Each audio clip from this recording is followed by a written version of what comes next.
お疲れ様です。お疲れ様です。今回は、大日本帝国陸軍が開発した総発の爆撃機にして、改良後は急降下爆撃も可能となった帝国陸軍の翼、99式総発軽爆撃機の解説をする。海軍じゃなくて陸軍の航空機を解説するんだね。確かに戦前の日本軍に関して、航空機については、陸軍よりも海軍の航空部隊が花形のイメージがあるけども、陸海軍の航空部門を統合した大日本帝国空軍は最後まで誕生しなかったこともあり、それぞれ独自の道を歩んだ海軍航空、陸軍航空だから、今回は陸軍航空に着目してみようという試みだ。このチャンネルの題材はほとんど帝国陸軍だしね。海軍のゼロ戦が有名すぎて、陸軍航空は霞みがちだな。あまり知られていないが、帝国陸軍の航空部隊は、ソ連軍と激戦を重ねたノモンハン事件や、国民党軍相手の大陸での戦闘などで、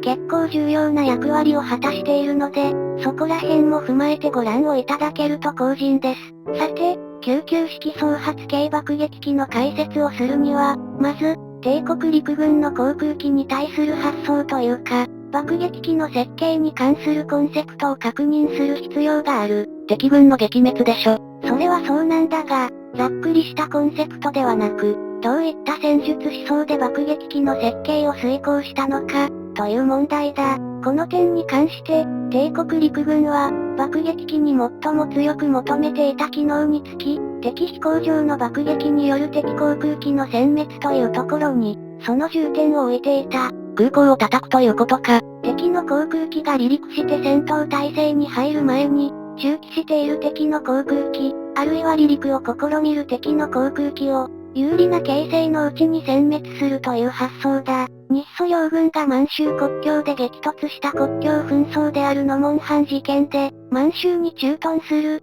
日本の関東軍が遂行した、ソ連軍に対するタムスク爆撃なんかは、この発想に基づいた攻撃だったと言える。辻正信参謀の顔が浮かぶな。満州に駐屯する関東軍は、帝国陸軍の傭兵を司る参謀本部の承諾を事前に得ることなく、タムスク爆撃を敢行したので、この爆撃自体の成功以前に、統帥権のルール上どうなのか、という問題は提起されているけどね。まあ、関東軍だから。大陸での主に対ソビエト連邦軍相手の戦闘を主眼にしていた帝国陸軍にとって、自前の爆撃機を開発する際には、航続距離や爆弾搭載量を抑制して、その分武装やスピードを重視するという方針で、開発を進めていた。満州と国境を接しているソ連軍相手の航空戦だから、航続距離はそんなに必要ないという考えだったのか。この思想は、第二次世界大戦で裏目に出てしまう。なぜなら、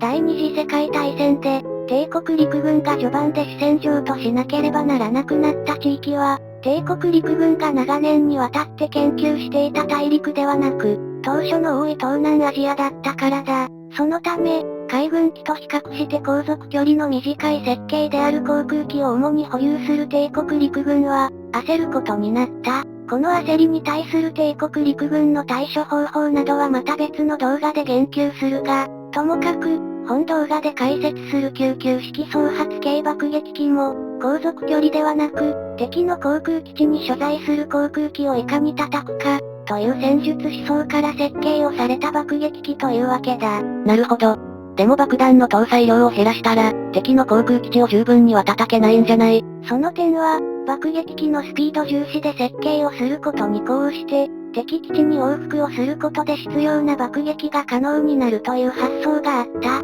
その是非はともかくね。さて、99式総発軽爆撃機は、1937年、帝国陸軍より川崎航空機に対し、93式総発軽爆撃機の後継機として、試作機が発注された。93式総発軽爆撃機ってあれでしょ。ドイツ国防軍の爆撃機をほぼコピーして作ったっていう。参照して開発をしたんだ。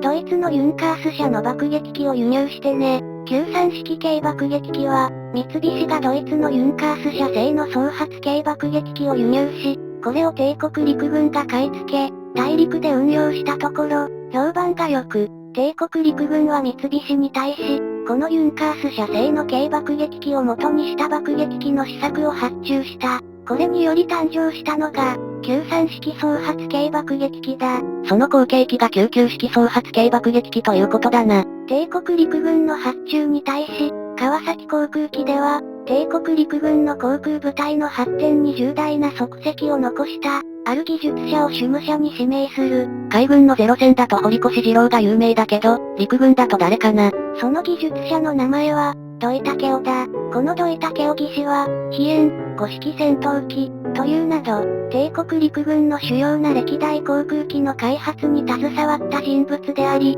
戦後は、戦後初の国産旅客機である YS11 の開発にも貢献した。懐かしい、YS11。土井武雄技師は、山形県の生まれで、東京帝国大学工学部航空学科を卒業している。ちなみに、帝大の同期には、後年は三菱に就職する堀越二郎もいた。海軍と陸軍それぞれの航空機開発に携わった技術者が、大学の同期だったんだね。土井武雄技師が就職した当時、川崎航空機はまだ川崎造船所飛行機部という名称だったが、土井武雄技師は、そこで多くの薫陶を受けることになった。航空機のエンジニアは、理論などに長けているだけではよからず、設計図面を自ら引いてこそ、エンジニアの魂のこもった仕事ができる、という心情で、航空機開発に打ち込んだそうだ。さて、土井武雄技師の奮闘もあり、試作機が複数機製造された後、1940年、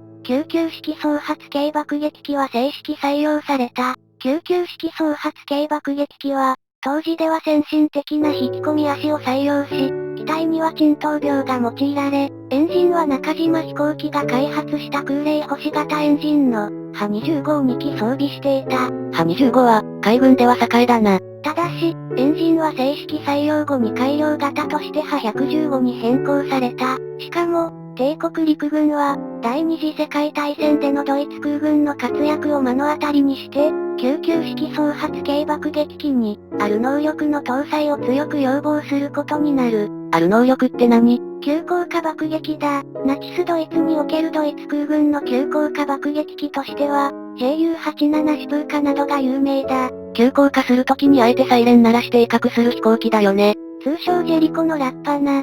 時期によっては装備していない機体もあるけどね。西方電撃戦などで凄まじい戦果を叩き出したドイツ空軍に触発され、帝国陸軍も急降下爆撃に熱い視線を注ぎ、99式総発軽爆撃機にもそれを求めたわけだ。もともと急降下爆撃ができないというわけではなかったが、改良型で当該機能を目的にした改修が加えられた。まあ99式総発軽爆撃機の場合は、急降下爆撃によって目立った戦果を出せたわけではないという指摘もあるんだけどね。99式総発軽爆撃機の構造の特徴としては、爆弾層の容積を大きく取り、かつ、後方銃座の視界を広く確保したことで、胴体の中央から後方にかけて胴体がくびれる形になった点が特徴として挙げられる。99式総発軽爆撃機は、その高い操縦性などにより、前線の部隊には評判が良かったようだ。